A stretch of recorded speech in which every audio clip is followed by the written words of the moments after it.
മാതൃഭൂമിയും skill boat അക്കാദമിയും ചേർന്ന് +2 excellence award ദാന ചടങ്ങ് സംഘടിപ്പിച്ചു. എറണാകുളം, ആലുവ വിദ്യാഭ്യാസ ജില്ലകളിൽ +2 പരീക്ഷയിൽ എല്ലാ വിഷയങ്ങൾക്കും A+ നേടിയ കുട്ടികൾക്കും 100% വിജയം നേടിയ സ്കൂളുകൾക്കുമാണ് പുരസ്കാരം നൽകിയത്.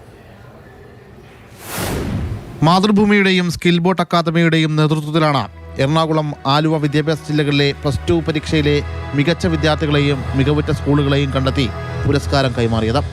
എറണാകുളം വിദ്യാഭ്യാസ ജില്ലയിലെ വിദ്യാർത്ഥികളെയും സ്കൂളുകളെയും ആദരിക്കാൻ കലൂർ റിന്യൂവൽ സെന്ററിൽ സംഘടിപ്പിച്ച ചടങ്ങ് എറണാകുളം അസിസ്റ്റന്റ് കളക്ടർ പാർവതി ഗോപകുമാർ ഉദ്ഘാടനം ചെയ്തു.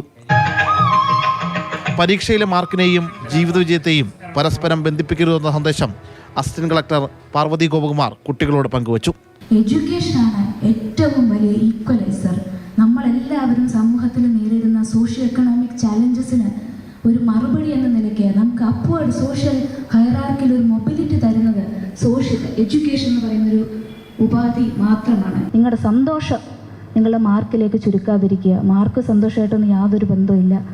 ചലച്ചിത്ര താരം ടിനി ടോം, ക്രിക്കറ്റ് താരം സച്ചിൻ ബേബി എന്നിവർ ചടങ്ങിൽ വിശിഷ്ട അതിഥികളായെത്തി. ആലുവ വിദ്യാഭ്യാസ ജില്ലയിൽ സംഘടിപ്പിച്ച ചടങ്ങ് deputy solicitor general OM Shalina ഉദ്ഘാടനം ചെയ്തു. ഇന്ത്യൻ വോളിബോൾ ടീം മുൻ ക്യാപ്റ്റൻ ടോം ജോസഫും ചലച്ചിത്ര താരം ചിത്ര എസ് നായരും വിശിഷ്ടാതിഥികളായെത്തി. Skill boat academy managing director MB Moharab, CEO Abdul Kalam Azad, Mathrubhumi unit manager Aishwarya Das ഉൾപ്പെടെ നിരവധി പ്രമുഖർ പങ്കെടുത്തു. നിങ്ങൾ ചൂസ് ചെയ്യുന്ന നിങ്ങളുടെ ഡിഗ്രി കോഴ്സ് അല്ലെങ്കിൽ എഞ്ചിനീയറിംഗ് ആണെങ്കിലും എന്താണെങ്കിലും അതിനെ ബേസ് ചെയ്തിരിക്കും നിങ്ങൾ ചെയ്യുന്നത്. അല്ലാതെ ഇത്രയും നാളും പഠിച്ചതല്ല ഇനി അങ്ങോട്ടേക്ക്. കാരണം നിങ്ങളുടെ ചോയ്സ് ഇറ്റ് മാറ്റേഴ്സ്.